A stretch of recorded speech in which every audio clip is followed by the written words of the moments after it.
El día de hoy vamos a platicar sobre la historia de las elecciones en nuestro país. Vamos a hacer un recorrido por los distintos momentos por los que atravesó nuestra democracia, cuando todavía había sangre para poder cambiar a nuestras autoridades, cuando no había un Instituto Nacional Electoral que estuviera comandado por ciudadanos. Platicaremos sobre eso en el bello centro de la Ciudad de México.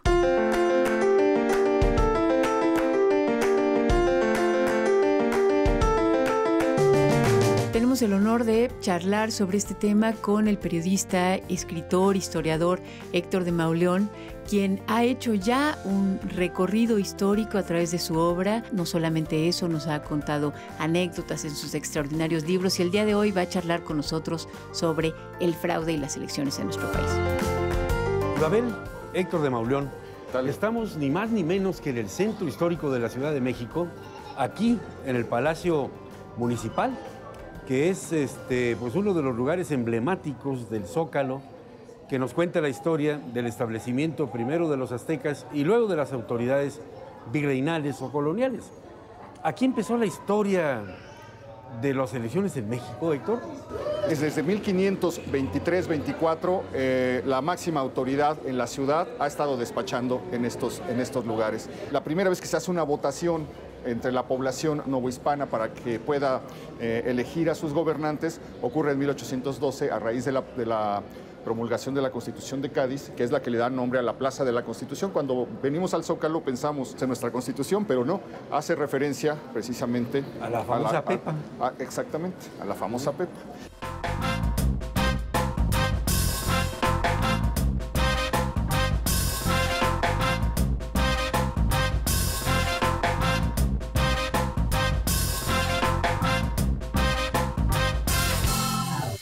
¿Y cuántos habrán votado, Héctor, a principios del siglo XIX? Fíjate que hay no dos... votaba la mujer, por supuesto. No. Ni muchos otros. No votaban los negros, no votaban los mulatos, no votaban los indígenas, pero eso se decidió en el momento. Cuando se hizo la convocatoria para elegir a las autoridades locales, dice que se hizo una cola infinita. Y en esa cola había tanta gente que tuvieron que ir como discriminando. Entonces dijeron, solamente criollos y peninsulares, un cadenero, es decir, españoles. Un cadenero, tú sí, tú no, tú sí, fueron tú no. sacando y los fueron discriminando por pues como eran las castas, como era la sociedad virreinal. ¿Votaban de criollos para arriba o también de criollos para arriba? Salta para atrás, no, ese no.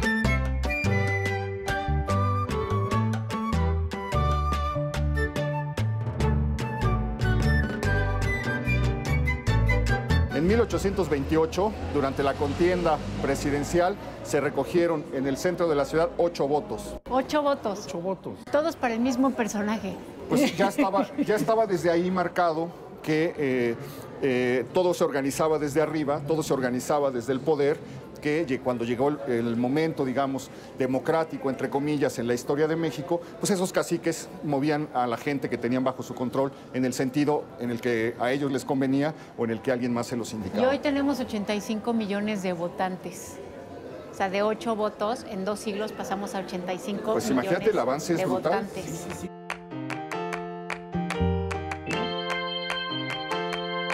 Porque da más buenos proyectos, ¿no? En las propuestas que hacen, ¿no? Que nos prometen que nos van a apoyar, que a los de tercera edad, a las madres solteras con nuestros niños, que si tenemos cierta carrera nos van a subir el sueldo. Yo creo que en eso, ¿no? Híjole, en la preparación, en la experiencia de gobernar, carisma con la gente, ¿no? Pues en la educación que tenga el candidato y en sus propuestas y en toda la historia que ha tenido, creo yo, en los cargos en los que ha estado. Podemos decir que desde ahí hasta 1857 todo lo que tuvo que ver con las elecciones y con la democracia fue un fracaso. Tuvimos un presidente que volvió 21 veces. Fue 11 veces presidente de la República a lo largo de 21 años, perdón. Se hizo una vez el conteo, a lo largo del siglo XIX hubo 1000 pronunciamientos, revoluciones, cuartelazos y golpes de Estado. Olvídate de la fíjate la elección, el inestabilidad. cambio de partido y de grupo en el poder era a través de los disparos. Pero es hasta la Constitución de 1857 cuando, digamos, empieza a tomar forma lo que va a ser los cimientos de nuestra democracia. Esto es una sociedad brutal, porque primero quita a los que tienen un color de piel determinado, luego quita a las mujeres porque pueden ser manipuladas, porque no tienen cerebro, porque no tienen criterio, arbitrio, y luego comienza a estipular... enfureciendo. No, pues es que es la historia. Y lo que se logró a lo largo de todo el siglo XIX tan convulso, con estas acechanzas y estos pisoteos a la democracia, fue lo que duró hasta hace muy pocos años, que es la desconfianza del ciudadano, del votante mexicano, ante las urnas y ante todo lo que involucre el aparato electoral. El origen de la Revolución Mexicana, que en realidad tenía que ver con la posibilidad de que pudiéramos renovar pacíficamente y democráticamente a nuestras autoridades. En 1910, Francisco I. Madero comenzó el movimiento y compitió legalmente contra Porfirio Díaz. Perdió y allí inicia la Revolución Mexicana con la sangre que derramaron miles de mexicanos para poder renovar a sus autoridades. Es que mira, si tú cuentas de 1900 al año 2000, hubo 21 procesos electorales. En esos 21 procesos, la mitad acabaron a balazos o con el candidato muerto. Bueno, hay que hacer un reconocimiento a Madero. Madero es el primer candidato que hace una campaña política por todo el país, es el primero que les habla directamente a los ciudadanos, es el primer fraude que se registra en el siglo XX, el que le cometen, y por eso ocurre la revolución. Se vuelve a repetir con Vasconcelos, pero un año antes de la candidatura de Vasconcelos hay la muerte de 2 candidatos que son asesinados, son Arnulfo R. Gómez y el general Aguirre, Francisco Serrano. Los mandan asesinar los del partido de Calles de Obregón, y luego cae el propio candidato que había quedado como ganador, que es Obregón, cae asesinado, es asesinado. A ver, vamos por partes. ¿Quién era quién y cuándo se cometió el fraude? En 1929 volvimos a ver otro fraude grotesco en las elecciones extraordinarias en las que participó Vasconcelos contra Pascual Ortiz Rubio tras el asesinato de Álvaro Obregón. Por supuesto, el gobierno de la República era el que controlaba las elecciones y Vasconcelos finalmente tuvo que exiliarse a Estados Unidos y desde allí pidió que el pueblo se levantara en armas nuevamente para poder defender el voto. Su plan no tuvo éxito. Para que te des cuenta de la brutalidad de la vida política mexicana. Creo que la última muy violenta fue la de Almazán, ¿verdad? Pues la de Almazán acabó con muertos en las calles, sí, balaceras. La frase célebre de Gonzalo N. Santos, que voten hasta los muertitos para que no digan que en México no hay democracia. Hicieron votar a los el general Cárdenas difuntos. llegó a votar a una casilla que estaba muy limpia, muy impecable, porque la acababan de lavar los bomberos de la sangre, ¿no? Y que le dijo Gonzalo N. Santos, es que donde vote el presidente debe estar muy limpio. En 1940, con uno de los presidentes más respetados de la historia mexicana, que es Lázaro Cárdenas, volvimos a ver un fraude descomunal. Allí incluso hubo represión del ejército para que pudiera imponerse Ávila Camacho, que era el delfín de Lázaro Cárdenas. Las elecciones de 1952 se llevaron a cabo en medio de una estricta vigilancia militar, nuevamente. El robo y la falsificación de actas electorales y el relleno de urnas fueron el pan de ese día. En 1976 no hubo contrincantes. En esa elección el PRI no tuvo partidos opositores porque el PPS y el PAN se alinearon con el tricolor. El PAN de plano se abstuvo de participar. O sea que no podemos apuntar los primeros 100 años de nuestra historia independiente como una escuela democrática o incorporarlos a nuestra cultura. 150 años, diría yo, fatales. Si quitamos que la única elección democrática que hubo en México fue la de Madero, yo creo que eso nos llevó al proceso en el que hoy nos encontramos, que es el de una democracia imperfecta. Con muchas reformas, Muchas reformas. Reforma tras reforma. Sí, ya sin disparos, ¿eh? Sí. O sea, en realidad todo este proceso de transformación que nos ha llevado a la democracia que tenemos hoy, que es una democracia de mala calidad, con poca información entre los ciudadanos, con mucha ignorancia, con partidos cada vez más alejados de su militancia. Pero bueno, esta democracia que tenemos ya no se llegó a ella con tiros. El votante tiene una distancia infinita. Y lo que sigue inevitablemente es la demolición y el derrumbe de esa clase política. Tiene que venir una transformación y ya la estamos avisorando.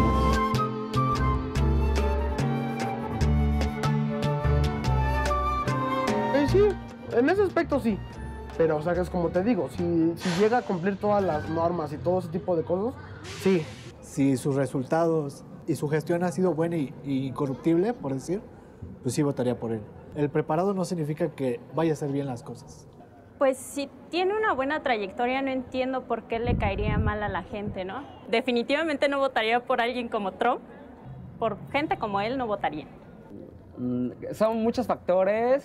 Si veo que está preparado y tiene buenas propuestas, aunque me caiga mal, sí votaría por él.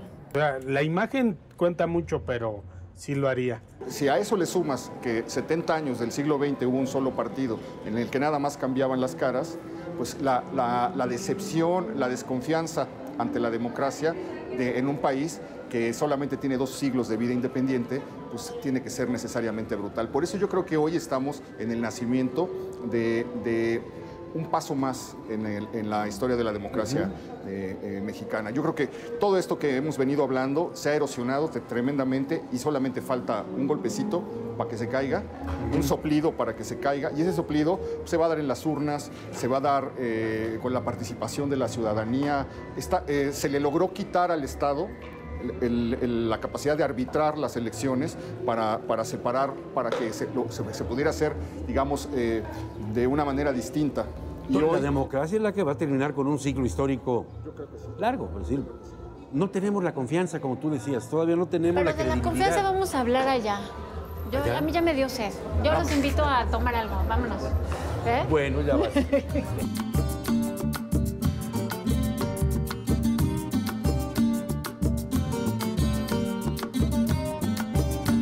Las elecciones federales de México en 1988 fueron un parteaguas porque por primera vez se veía una oposición de izquierda. El candidato fue Cuauhtémoc Cárdenas. Pero mientras se realizaba el cómputo de los votos, se reportó un fallo en el sistema encargado de reportar el conteo de los votos a medida que se realizaban. Este incidente causó acusaciones de fraude en la elección del presidente de la República, que en ese momento fue Carlos Salinas de Gortari. ¿Por qué crees que este es el momento en el que aquella desconfianza o aquellas instituciones que habíamos construido se pueden derrumbar? Ha habido desencantos serios en los últimos años en la vida de México, en la vida democrática de México. El golpe de 1988 a la campaña de Cárdenas provocó un desencanto que trajo consecuencias en todos los órdenes de la vida pública.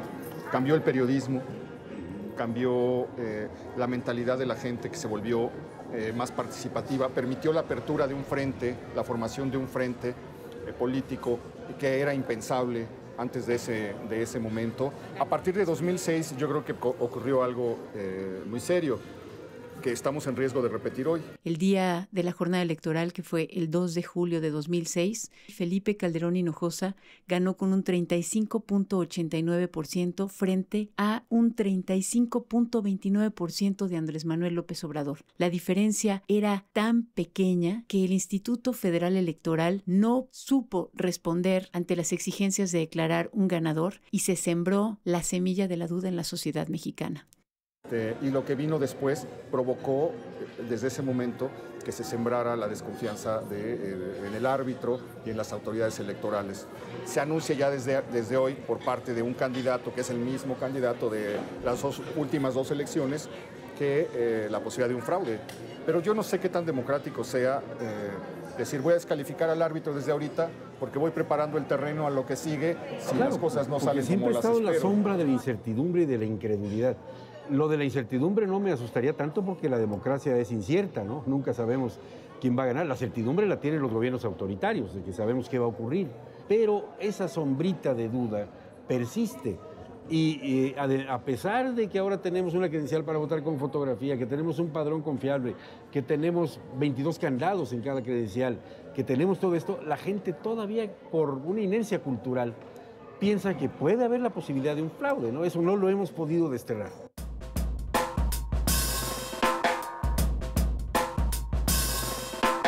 ¿Más una o varias? La de la gasolina estaba en casi los 13 pesos y ahorita ya está en 18, 20 centavos. Serán todas. La gasolina. Pues dijo que no iba a subir la gasolina y la subió. Ahorita el gas está altísimo, la gasolina, la luz, todo lo que nosotros consumimos diario está teniendo muchísimas alzas y pues no le alcanzamos con lo que ganamos a veces. Él nos prometió eso, y que nos iba a subir el sueldo a todas las maestras, y no lo hizo. Okay. Pero ahora tenemos muchos mecanismos y, bueno, oye, con un celular puedes estar cuidando tu casilla, no necesitas tener permiso del Instituto Nacional Electoral para cuidar tu casilla. Eso, luego, si te llama el Instituto Nacional Electoral para que participes como funcionario de casilla, bueno, pues ve a participar como funcionario de casilla, vota. O sea, todo, finalmente, si los ciudadanos toman la elección, por lo menos el día de la elección, por lo menos la idea del voto, esa se va a cuidar. Ahora, que el proceso electoral haya estado lleno de dinero derrochado, de inequidad, ese es otro cantar. No, es que lo acabas de decir, se culpa al INE de algo que hacen los partidos. Exacto. ¿Quiénes son los que derrochan el dinero, los que compran el voto?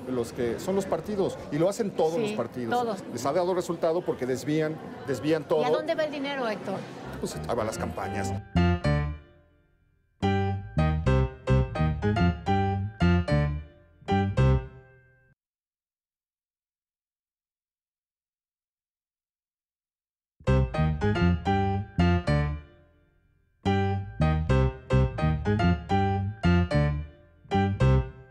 ¿No? El que se corrompe es el INE, tratando de defender las prácticas no muy adecuadas de los partidos.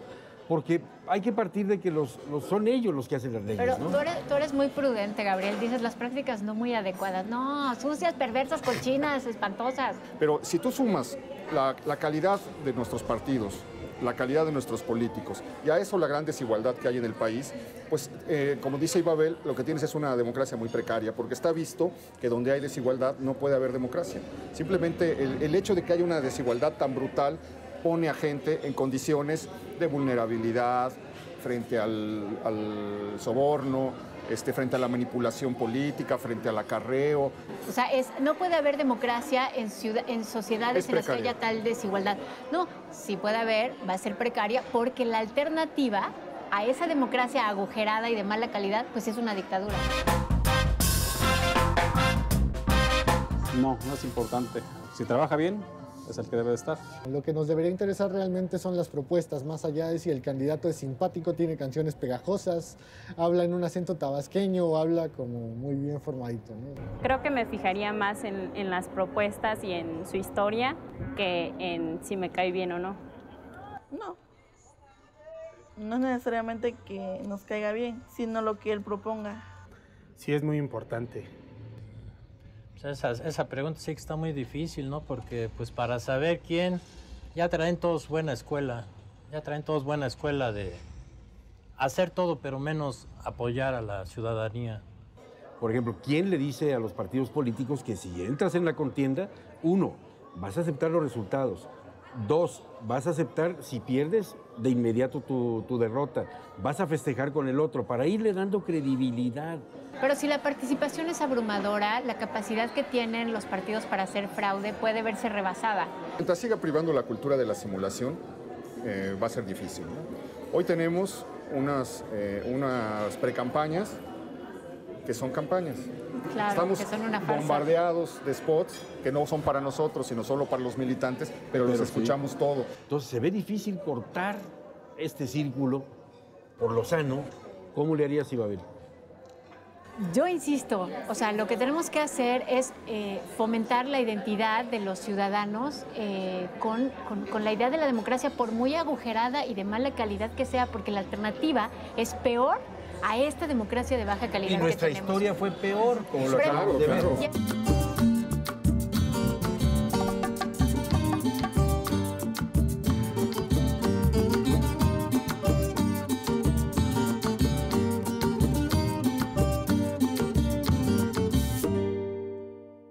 Las elecciones mexicanas se caracterizan por un alto porcentaje de abstención, pero yo creo que en los momentos en los que hay tanto enojo, tanta ira y porque todavía estamos todos considerando la idea de que todo se puede cambiar a través del voto.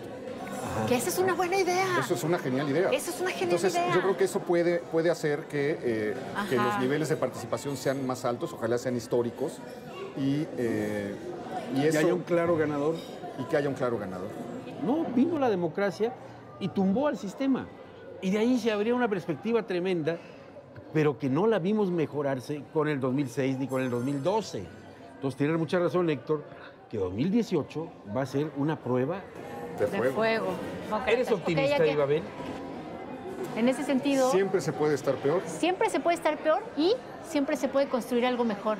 Ajá. Ese es mi optimismo. O sea, mi optimismo es, siempre se puede. ¿Cómo? No resignándonos, no dándonos la vuelta, no dándole la espalda a lo que se ha construido, recordando la historia. Sí, tenemos que inaugurar una nueva época, que nos olvidemos del 19, ¿sí?